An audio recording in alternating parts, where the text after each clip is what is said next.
Disonantes, podcast feminista.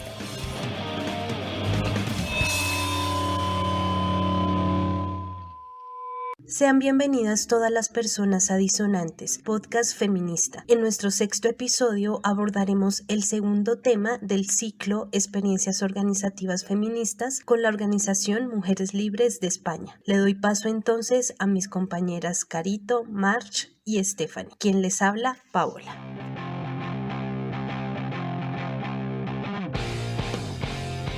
Para el hecho noticioso de esta semana queremos plantear una serie de hechos que ocurren paralelamente a la situación de manifestaciones que se vivieron en la ciudad de Bogotá y en diversas partes del país entre los días 9 y 13 de septiembre en contra del abuso y la violencia policial. El primer hecho al que queremos hacer referencia es la violación cometida por un ginecólogo a una joven de 21 años dentro del consultorio. El 8 de septiembre se conoció el caso del médico Ernesto Ortiz Ruiz, ginecobstetra del Centro Médico Sanitas de Puente Aranda, quien violó en una de sus consultas a una paciente. La joven, estudiante de enfermería, denuncia este hecho ante las autoridades una vez sale del centro médico y desde ese momento empiezan las investigaciones para dar sanción a tan atroz suceso. La Coordinadora Feminista de Bogotá, una vez conoce la información, convoca un plantón para el día 10 de septiembre a las 3 de la tarde en las inmediaciones del Centro de Salud Sanitas, con el fin de apoyar la denuncia de la joven, exigiendo justicia para ella y sanción para el violador. Durante la acción del plantón hace presencia las fuerzas disponibles,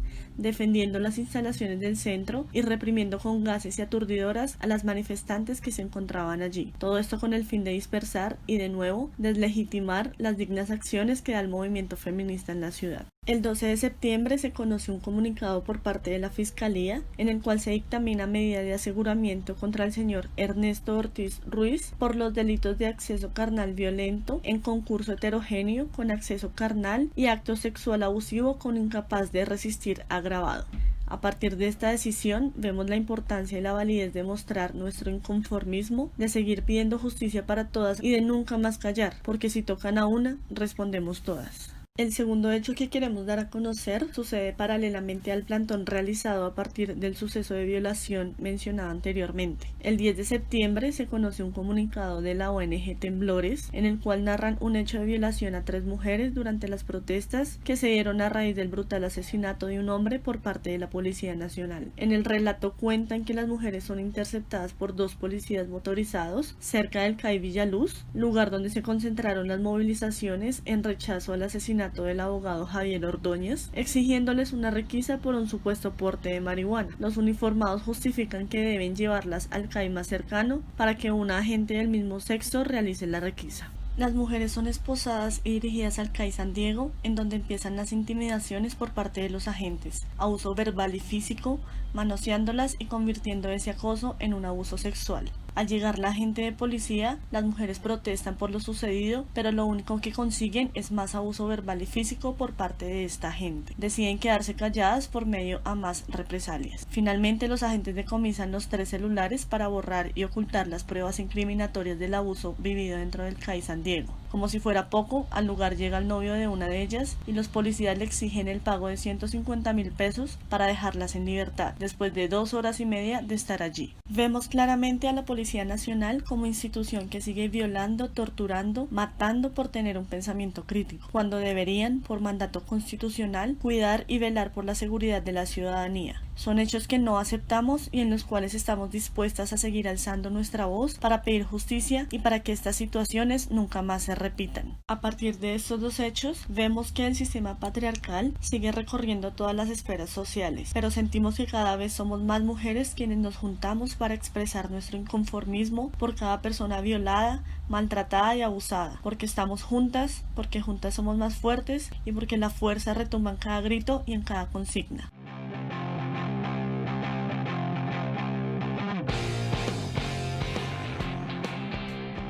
En el segundo episodio del ciclo de experiencias organizativas feministas vamos a conversar sobre la organización española Mujeres Libres, que se conformó como el primer movimiento feminista radical de una base popular y precursora de la lucha de reivindicaciones y emancipación integral de la mujer. Daremos una breve explicación de cómo desarrollaremos este episodio. Comenzaremos con la contextualización histórica en la que se desarrolla. Luego pasaremos a la descripción y aportes de las experiencias. Y finalmente intentaremos relacionar los puntos en común de la experiencia pasada, la voz de la mujer en Argentina, con esta misma, Mujeres Libres. La información y reflexión que vamos a compartir con ustedes parte de la lectura, socialización y debate del libro Mujeres Libres, España, 1936-1939, escrito por Mary Nash, una historiadora, profesora y autora irlandesa que se ha especializado en el estudio de la historia de la mujer y del feminismo en España. Comenzando con la contextualización, podríamos decir que las guerras y malas civiles han sido servido como impulsadoras del surgimiento de los movimientos feministas, ya que el papel que la mujer se ve llamada a ejercer es el de la retaguardia, es el acompañante y prestadora del servicio social, y no en el frente de la revolución. Durante la Guerra Civil Española, que data entre 1936 a 1939, se desencadenaron cambios sociales radicales, ya que los ideales femeninos que surgen a partir de esta coyuntura bélica quedan definidos por la ideología de los dos bandos enfrentados, donde el debate de coyuntura era la problemática de la emancipación femenina dentro de los grupos de izquierda, y este lleva a la división entre aquellos que consideraban que la mujer debe sacrificar sus reivindicaciones hasta ganar la guerra, y por el otro lado manifestaban y defendían que la revolución es un contrasentido, mientras en la sociedad exista la desigualdad por cuestiones de género. No obstante, en esta problemática se ve inmersa la mujer anarquista y en especial un grupo de mujeres que bajo el nombre de Mujeres Libres emprenden una doble revolución. La Federación de Mujeres Libres nace en abril de 1936, meses antes del comienzo de la Guerra Civil Española, y se disuelve en febrero de 1939, ya que sus integrantes migraron a distintos países, tanto europeos como americanos. La importancia de la organización anarquista en el trazado histórico del desarrollo del feminismo en España es fundamental, puesto que la experiencia organizó a las mujeres obreras bajo la necesidad de reivindicar sus derechos tanto en el espacio público como en el privado. Después del contexto histórico, quisiéramos presentar una descripción general de lo que fue la agrupación Mujeres Libres a partir de lo expuesto en el texto que mencionamos al inicio y de algunas reflexiones que presentó la profesora y catedrática en Historia Laura Vicente en las jornadas que realizó la Confederación Nacional del Trabajo en el año 2017 por los 80 años del nacimiento de la agrupación. Como bien lo afirma Laura Vicente, esta experiencia surge a partir de la revista Mujeres Libres, que sale a la luz pública el 15 de mayo de 1936. La revista tiene 3 particularidades. Es una revista hecha por y para mujeres, es feminista y es anarquista. Aquí es importante mencionar que los términos feminismo y anarquismo no se mencionaban explícitamente en las primeras ediciones, ya que por un lado las redactoras tenían ciertos reparos en nombrarse como feministas, pues se asociaba el feminismo con el sufragismo o el feminismo burgués, y tampoco utilizaban el término anarquismo por la decisión de no alejar desde el principio a las mujeres trabajadoras que no estaban familiarizadas con el concepto y que por lo tanto podían asustarse. Así que las redactoras deciden ir desarrollando la propuesta anarquista sin utilizar explícitamente la palabra. La revista surge con la intención de capacitar a las mujeres y acercarlas al movimiento libertario. Como lo expone Vicente, la idea era que a partir de la revista se constituyera lo que las redactoras denominaron una red de cordialidad que les permitiera crear vínculos por todo el territorio nacional a partir de grupos de simpatizantes que fueran cimentando las bases de una organización específica de mujeres. En palabras de una de las fundadoras, Lucía Sánchez, la revista se llamó Mujeres Libres porque intentábamos dar al sustantivo mujeres todo un contenido que reiteradamente se había negado, y al asociarlo al adjetivo libres, además de definirnos en absoluto independientes de toda secta o grupo político, buscábamos la reivindicación de un concepto, mujer libre, que hasta el momento se había había llenado de interpretaciones equívocas y que rebajaban la condición de mujer y a la vez prostituían el concepto libertad, como si ambos términos fueran incompatibles. En ese sentido, Mujeres Libres partía de reconocer una doble conciencia, por un lado una conciencia social y política que se identificaba con los intereses de la clase obrera y por otro lado una conciencia feminista que le hacía reivindicar la liberación de la mujer de su estado de opresión. La revista tuvo 13 números, de los cuales 10 fueron escritos y publicados durante la guerra. En un principio y en las primeras 3 ediciones se caracterizaba la revista como un medio cultural que publicaba artículos sobre feminismo y política. Sin embargo, con la revolución, la revista pasó a ser un medio de agitación y sus publicaciones tenían que ver con las actividades que la agrupación realizaba, con la lectura del momento revolucionario y con el papel de las mujeres en dicha revolución. Es decir, Mujeres Libres respondía al momento histórico que estaban viviendo. Como ellas mismas lo afirmaban, deseamos que nuestra revista tenga sangre y nervios, sea una cosa viva y estremecida donde haya en resonancia todos los afanes cotidianos y fieles a nuestro propósito, recogemos hoy estos afanes del día y hacemos de Mujeres Libres el periódico estremecido, caliente y vibrante que pueda reflejar en toda su intensidad la imponente grandeza del momento. Como queda claro en la cita anterior, al principio este medio de comunicación tenía el formato de una revista mensual, pero con el estallido del proceso revolucionario pasó a tener un formato de periódico que salía cada vez que podía. Frente a los elementos de forma, este medio de comunicación tenía, en palabras de Vicente, una cuidada presentación con una tipografía y maquetación vanguardista y con un valor artístico que valdría la pena analizar con detalle. En los 3 primeros números se presentaba en la portada un sumario de los artículos que por lo general iban firmados con nombre propio. Sin embargo, con el transcurrir de la guerra empezaron a aparecer solamente las iniciales o seudónimos de las mujeres que escribían e incluso habían algunos artículos anónimos. Como lo mencionamos anteriormente, los artículos abordaban el feminismo, la política, la revolución y también temas relacionados con el sindicalismo, el trabajo, la cultura y la educación. También se hacía publicidad de las actividades que realizaban Mujeres Libres y había una sección de poesía y literatura. Según Vicente, al menos 36 mujeres escribieron para la revista, entre las que se destaca el grupo de redacción conformado por las 3 fundadoras, Lucía Sánchez, Mercedes Coma Posada y Amparo Poch, así como Carmen Conde, quien a veces firmaba como Florentina y escribía sobre educación e infancia, Lola Iturbe y Aurea Cuadrado.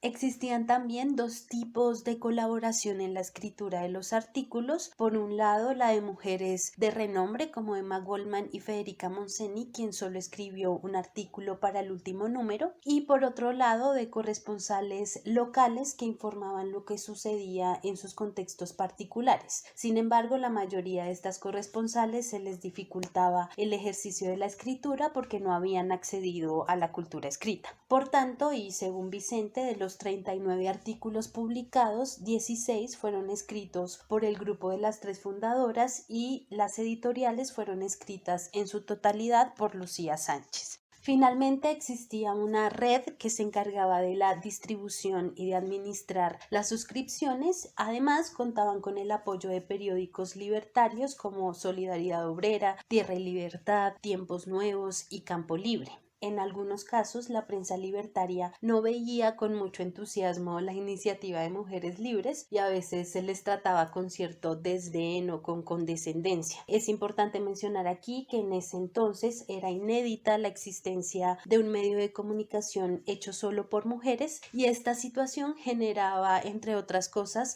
cierta desconfianza. Pese a lo anterior, Mujeres Libres siempre mantuvo la decisión de no incorporar hombres a la revista, salvo el compañero que les ayudaba con la maquetación y las ilustraciones, ya que se afirmaba que los hombres no podían hablar desde la experiencia de las mujeres y que en ese sentido les faltaba cierta sensibilidad frente a la opresión que sufrían las mujeres en la sociedad. Y bueno, en este punto nos gustaría hablar un poco del grupo fundador de la revista, conformado por Lucía Sánchez, que era una trabajadora operaria y además una poetisa modernista. En el recomendado de este episodio hablaremos un poco más de los aportes que hizo Lucía a la poesía. En 1918 ella se afilia a la CNT y es despedida de su trabajo por su actividad sindical. Así que con el tiempo pues se dedica al periodismo, siendo secretaria de redacción del periódico de la CNT. Lucía también escribió para la prensa libertaria y desde 1935 empieza a pensar y a plantear la idea de conformar un medio de comunicación que sea escrito por mujeres y sea leído por mujeres. De hecho, en un debate que tuvo con el director del periódico anarquista Solidaridad Obrera, Mariano Vázquez, que inició cuando Vázquez publica 2 artículos llamados Por la elevación de la mujer, y en donde aseguraba que las mujeres debían organizarse políticamente y en cierto sentido las responsabilizaba por su poca participación en la lucha. Lucía entonces pues le contesta escribiendo 5 artículos en los que expone que las mujeres se enfrentan a innumerables dificultades y barreras que condicionan su participación política, y asimismo señalaba con vehemencia las prácticas machistas que tenían pues algunos compañeros anarquistas. A raíz de esta respuesta, Vázquez le propone que escriba una columna femenina en el periódico Solidaridad Obrera, pero Lucía le responde que ella está trabajando en construir un periódico hecho por mujeres. Por otro lado, tenemos a Mercedes Coma Posada, que fue una trabajadora de una empresa de producción cinematográfica y después se hizo abogada y pedagoga. Pertenecía al sindicato de espectáculos públicos que hacía parte de la CNT. Y finalmente está Amparo Poch, que era médica y novelista y que entre 1936 y 1937 trabajó como directora de asistencia social en el Ministerio de Sanidad. Las 3 fundadoras pertenecían a la clase trabajadora y compartían la visión de que era necesario organizarse como mujeres para avanzar en su autoemancipación. Las 3 habían escrito y participado en periódicos anarquistas de la época. Las 3 eran treintañeras cuando iniciaron el proyecto de la revista, por lo que se les conocía como las veteranas, ya que el movimiento libertario estaba conformado en su mayoría por personas jóvenes, y las 3 vivían en Madrid cuando conformaron la revista, siendo así las fundadoras del núcleo madrileño de Mujeres Libres. Este núcleo inicial se fue ampliando hasta incorporar a otras mujeres interesadas, y en septiembre de 1936 el Grupo Cultural Femenino de Barcelona se une a la agrupación de Madrid. En el núcleo de Barcelona confluyeron compañeras que tenían experiencia en otras organizaciones de mujeres, como es el caso de Pilar Grangel, que hizo parte de la agrupación Brisas Libertarias, que impartía clases a las mujeres obreras. Con el tiempo y en medio de la guerra, Mujeres Libres tuvo alrededor de 20.000 mujeres afiliadas, la mayoría de la clase trabajadora, y federó a 147 agrupaciones. Para conformar las agrupaciones, Mujeres Libres llamaba a la autoorganización de la siguiente forma: vives en un pueblo donde las mujeres estuvieron relegadas a una vida oscura, insignificante, consideradas poco más que cosas, dedicadas exclusivamente al trabajo casero, al cuidado de la familia. No hay duda que muchas veces has pensado con disgusto en todo esto, y cuando has visto la libertad que disfrutan tus hermanos, los hombres de tu casa, has sentido un poco de pena de ser mujer. Adivinamos que alguna vez has sufrido cuando, al pretender mezclarte en una cuestión que tú veías clara y alrededor de la cual los demás daban vueltas sin comprenderla, se te ha dicho agriamente: las mujeres a la cocina. ¿A qué es verdad todo esto? Pues contra eso que te hace sufrir, contra eso va Mujeres Libres. Queremos que tú tengas la misma libertad que tus hermanos, que nadie tenga derecho a mirarte despreciativamente, que tu voz sea oída con el mismo respeto que se oye la de tu padre. Queremos que tú consigas, sin importar lo que la gente pueda decir, esa vida independiente que alguna vez has deseado. Ahora ten en cuenta que todo requiere su trabajo, que no se consiguen las cosas porque sí, y además para llegar a alcanzarlo necesitas el concurso de otras compañeras, necesitas que otras se interesen interesen por las mismas cosas que tú. Necesitas apoyarte en ellas y que ellas se apoyen en ti. En una palabra, necesitas trabajar en comunidad, lo que equivale a decirte, debes crear una agrupación de mujeres. Y si quieres que desde aquí te ayudemos y te orientemos con nuestra experiencia, esta agrupación debe llamarse Mujeres Libres. En agosto de 1937 se realiza el Congreso Nacional de Mujeres Libres, en el que se estructuran las bases definitivas de la organización a partir del principio federalista que organiza a las diferentes agrupaciones desde lo local, lo provincial y lo regional, y se conforma el Comité Nacional y 6 secretarías, siendo estas la Secretaría General, la de Organización, la Político-Social, la de Economía y Trabajo, la de Propaganda Cultural y Prensa y la de asistencia social. En el Congreso también se afirman los principios de independencia y autogestión de las agrupaciones. Asimismo, se plantea como finalidades de la organización: 1. Emancipar a la mujer de la triple esclavitud a la que generalmente ha estado y sigue estando sometida: la esclavitud de ignorancia, la esclavitud de mujer y la esclavitud de productora. 2. Hacer de nuestra organización una fuerza femenina consciente y responsable que actúe como vanguardia en el movimiento revolucionario. Y 3. Combatir la ignorancia, capacitando a las compañeras cultural y socialmente por medio de clases elementales, conferencias, charlas, lecturas comentadas, proyecciones cinematográficas, etc.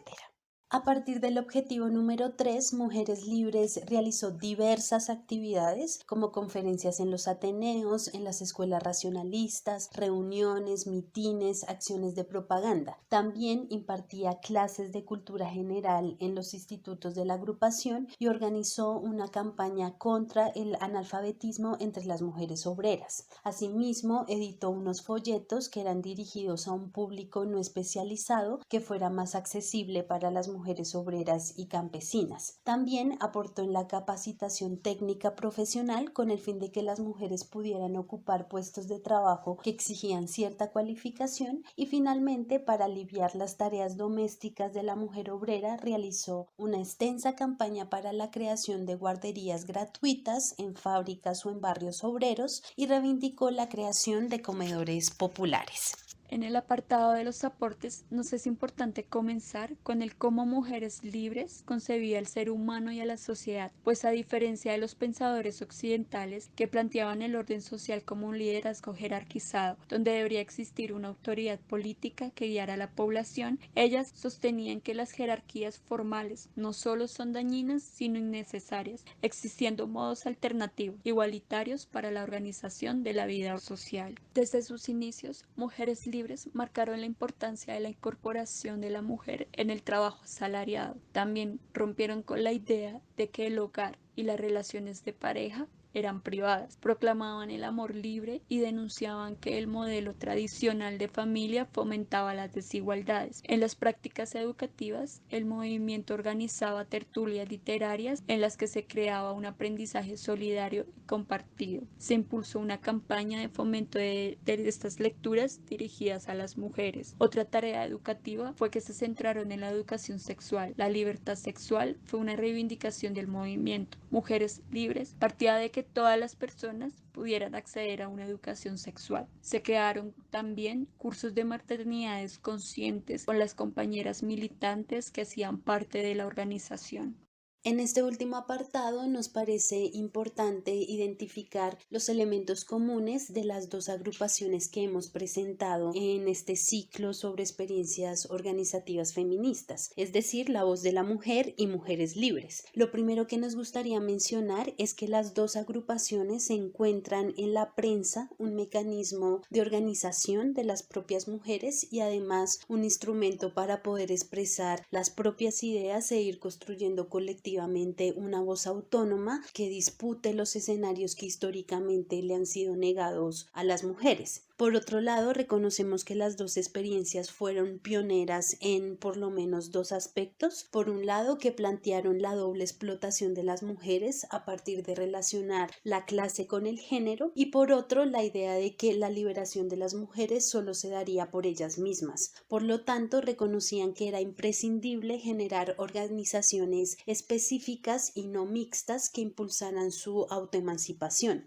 En ese sentido, las dos agrupaciones sabían lo importante que era la formación política y académica para así construir un pensamiento propio y crítico. Finalmente, tanto La Voz de la Mujer como Mujeres Libres plantearon críticas radicales al machismo que subsistía en las organizaciones anarquistas en las que participaban, cuestionaban a sus compañeros por hablar de libertad y al mismo tiempo oprimir a sus compañeras en el hogar, los llamaban a ser coherentes con los principios libertarios y a entender que la lucha por la liberación de la mujer estaba en el mismo nivel que la lucha de la clase obrera.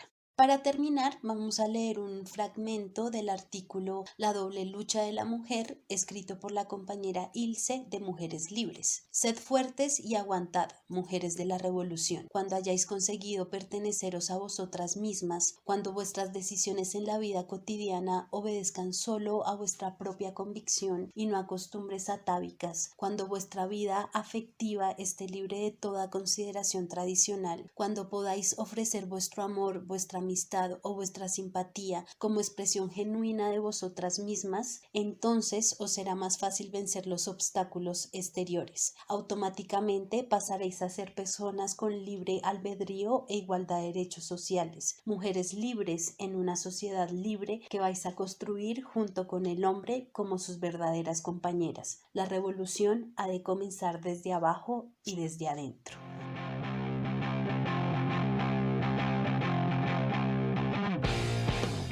Hoy nos acompaña Sonia Torres, una compañera feminista, docente de licenciatura en Educación Comunitaria con énfasis en Derechos Humanos de la Universidad Pedagógica Nacional y quien fue parte de la agrupación Mujeres Libres de la década de los 90 en Bogotá. Sonia nos hablará sobre la experiencia y sobre por qué decidieron retomar el nombre de Mujeres Libres para nombrar su agrupación. Bueno, Mujeres Libres es una experiencia de trabajo colectivo anarcofeminista que surge en la Universidad Nacional en 1996. Es una historia de amistad muy fuerte de varias amigas que nos conocíamos incluso algunas desde el colegio, con otras nos encontramos en la Universidad Pedagógica y luego nos reencontramos en la Universidad Nacional. Cada una de nosotras, en su mayoría, proveníamos de colectivos políticos y de derechos humanos mixtos, tanto en la Universidad Pedagógica como en la Nacional, pero pues no encontrábamos allí un lugar, digamos, donde pudiéramos agenciar las temáticas que ya nos empezaban a interesar, que era como todo el tema de nuestro lugar del ser mujeres en la política, en el movimiento estudiantil, pero además sentíamos que los compañeros en estas colectividades mixtas, a varios compañeros y compañeras, el tema de género para ese momento todavía no les era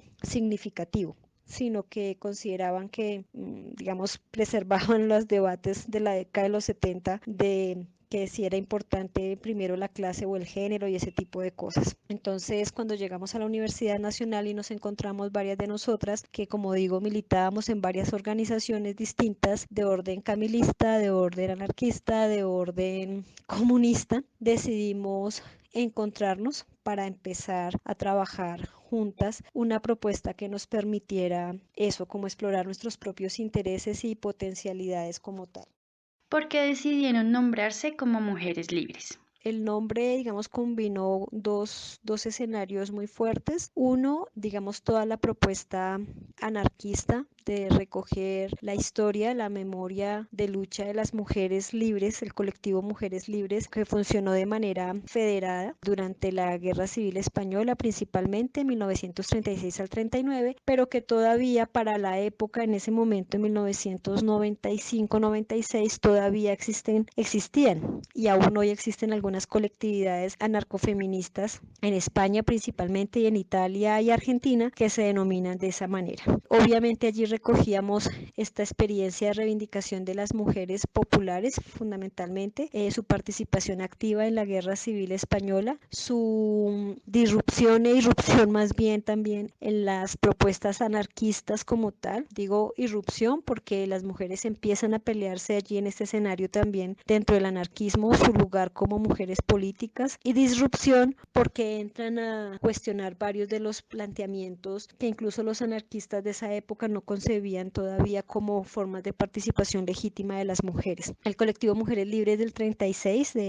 digamos esa experiencia histórica, cumple un papel fundamental en términos de poder aportar a toda la lucha social que se libró pues en el territorio español contra la dictadura y contra el avance del fascismo desde diferentes escenarios, ¿no? Desde las apuestas políticas, educativas, las reflexiones sobre la mujer en la sociedad, incluso también transformando las reflexiones y algunas prácticas al interior de la organización anarquista y obviamente pues transformando profundamente las vidas de las mujeres que hicieron parte del colectivo Mujeres Libres, de las milicias libertarias, pero también de las vidas de muchas mujeres que empezaron a seguirlas en ese momento. De otro lado, estaba una corriente muy fuerte también, digamos, una necesidad de situar nuestra propuesta al finales del siglo XX, en ese tránsito de siglo, en ese tránsito de milenio, a nuestro contexto colombiano, pues tampoco queríamos que fuese una organización o seguir una organización de manera dogmática, sino también situar las reflexiones que nos posibilitaba desde el anarquismo la experiencia de Mujeres Libres y poder tejerla de manera particular con las experiencias propias y nuestros acercamientos propios a lo que era el feminismo para nosotras, que en ese momento todas nos formamos en esos feminismos hegemónicos que pues fundamentalmente de la segunda ola, que eran los feminismos que circulaban en los discursos, en los escritos, los documentos, en los pasillos de la Universidad Nacional, empezaban a circular dentro del estudiantado, también muy acorde quizás con los desarrollos de la escuela de género, que pues llevaba muy poco tiempo, cerca de 10 años más o menos, pero que hacia la década del 95, la década del 90 hacia adelante, el 95 principalmente, pues ya hay una agenda mundial que empieza a plantear el tema de género como un tema político estratégico en todo sentido. Entonces se va abriendo como un escenario propicio para poder abordar estos temas. Entonces nosotras decidimos como colectivo, digamos, reconocernos como colectivo Isachisacta Mujeres Libres.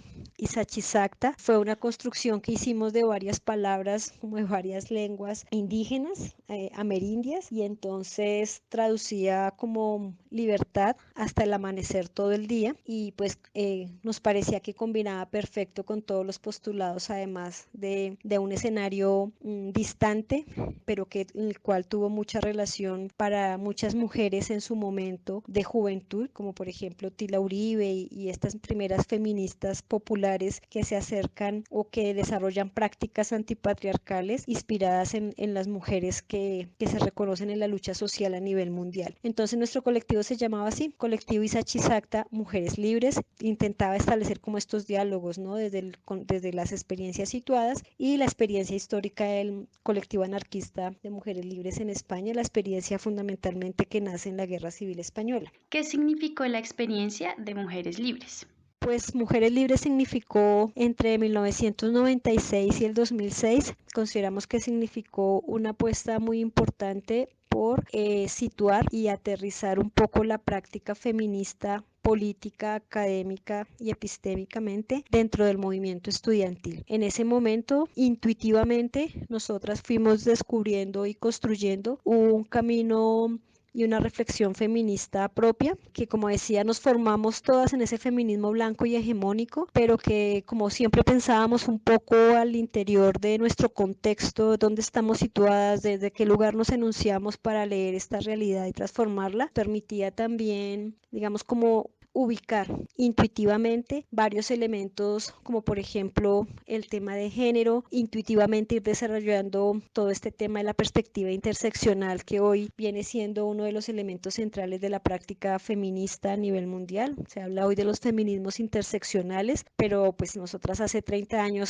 lo estábamos intentando como desarrollar de manera intuitiva. en nuestros escritos, en nuestros comunicados, hablábamos más como en esta mirada mucho más integral, que iba más allá de la identidad de género, sino que la lucha social abrigaba también una perspectiva de clase, una perspectiva étnica, orientación sexual y demás, que como digo, fue un descubrimiento pues intuitivo que después fuimos reafirmando también a medida que la academia o ese tipo de reflexiones académicas y políticas fueron llegando al país. Significó también una experiencia muy interesante al interior del movimiento estudiantil, porque era un colectivo de mujeres en un momento donde obviamente, pues como suele pasar en muchas coyunturas, los movimientos estudiantiles y las organizaciones y plataformas estudiantiles tienen un carácter mixto, donde hay unas hegemonías profundamente masculinas y nosotras nos reivindicábamos como feministas de diversa índole porque al interior nuestro había una convergencia de distintas corrientes políticas, pero además pues todas éramos pues mujeres como en esta búsqueda de un lugar propio para nuestra enunciación política y académica. Eso nos favoreció muchísimo toda la reflexión también, digamos, de articulación desde la praxis, hablábamos de una praxis política, porque para nosotros era fundamental la academia, estudiar, escribir, producir, pero también cómo implementábamos o aplicábamos este tipo de reflexiones en la práctica. Entonces siempre mantuvimos una línea de trabajo comunitario con sectores, mujeres de sectores populares, que es de donde proveníamos nosotras, todas nosotras provenimos de sectores populares, y creo que allí también fue emergiendo esta reflexión y este interés particular por trabajar y descubrir y construir prácticas feministas y prácticas antipatriarcales que quizás el feminismo hegemónico blanco en su momento no logró identificar y que quizás hoy todavía tenga algunas reparos para catalogarlo de feministas o de político, pero que igual fueron como el cimiento de nuestra reflexión alrededor de los feminismos populares, en el cual pues gratamente puedo decir que quienes pertenecimos a Mujeres Libres nos movemos hoy en diferentes escenarios en esa perspectiva de los feminismos populares, de esos feminismos disruptivos hoy.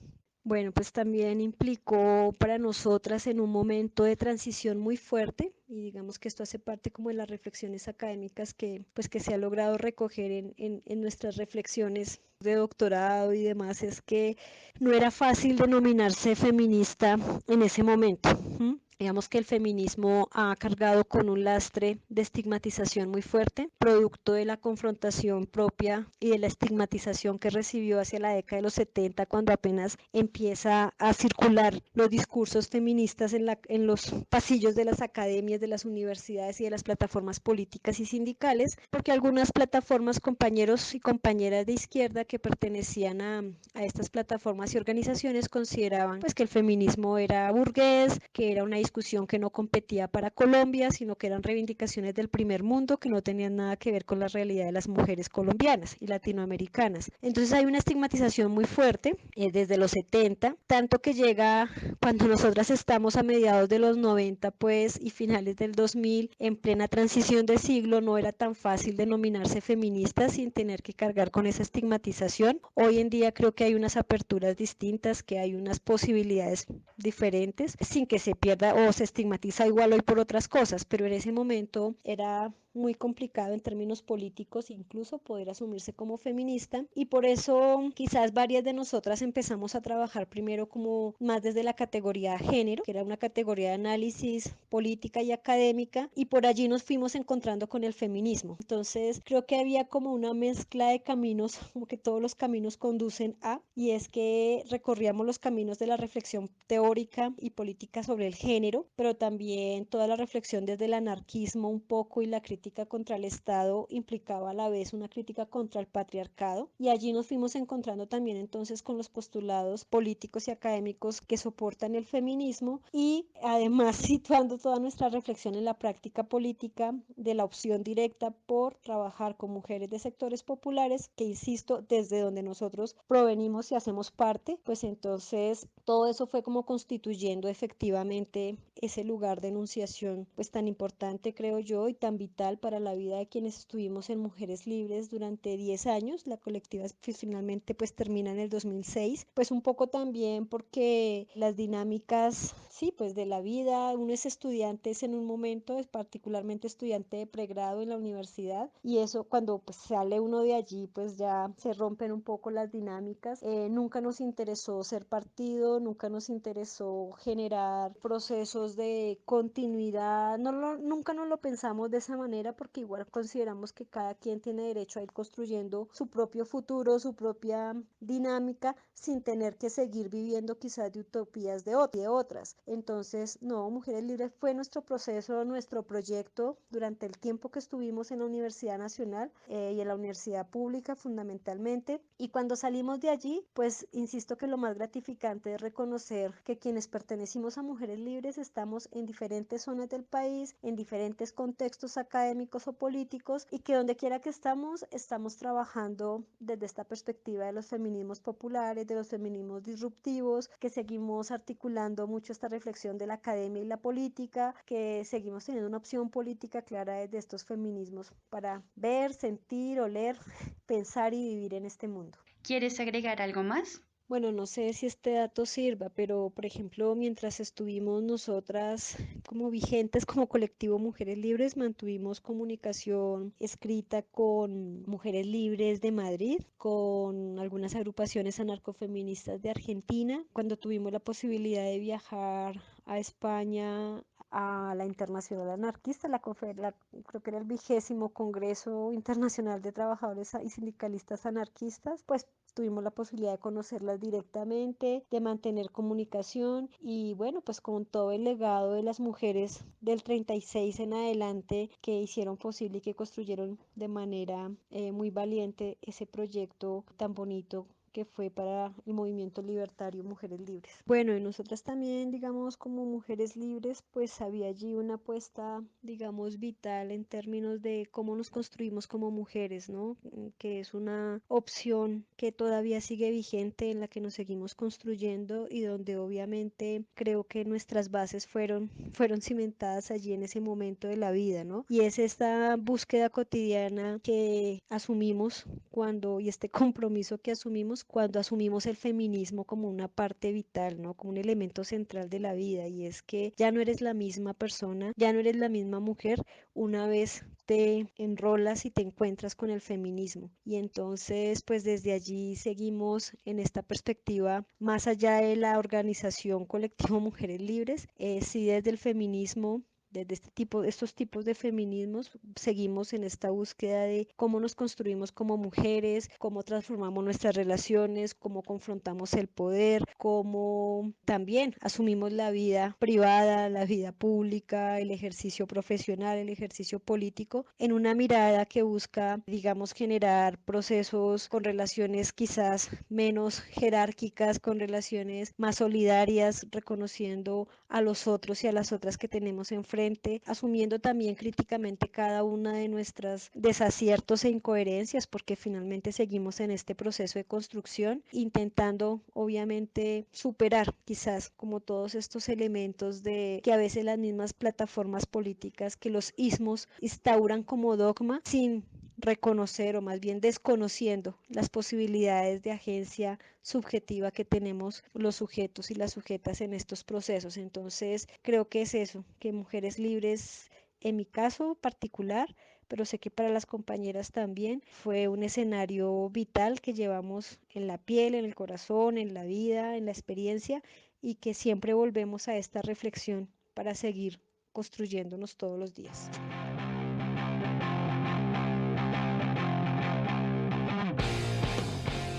Para el recomendado de hoy les traemos un poema de Lucía Sánchez, militante anarquista y feminista, cofundadora de Mujeres Libres de España. Su poesía parte del modernismo y se adscribe después al altruismo. En su métrica encontramos la rima consonante, cuartetas, redondillas y sonetos. Su poesía tiene un gran interés en el mundo sensorial con la recreación de aromas y sonidos. Es de resaltar el uso de su lenguaje erótico en varios de sus poemas. En su poesía altruista hace uso de la poesía en prosa. A continuación, el poema Himno de Mujeres Libres. Puño en alto, mujeres del mundo, hacia horizontes preñados de luz, por rutas ardientes, los pies en la tierra, la frente en lo azul.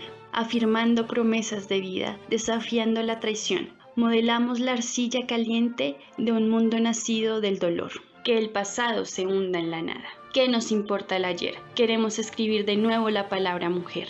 Adelante, mujeres del mundo, con el puño elevado al azul. Por rutas ardientes, adelante, de cara a la luz. Publicado en Valencia en 1937. Esperamos haya sido de su agrado. Les invitamos a acercarse a la poesía de Lucía Sánchez y a seguirnos escuchando en nuestro próximo episodio del ciclo Experiencias Organizativas Feministas, donde hablaremos sobre la Federación Obrera Femenina de Bolivia. Recuerda seguirnos en nuestras redes sociales y plataformas. Somos Disonantes, podcast feminista. Arriba las que luchan, mujeres en lucha.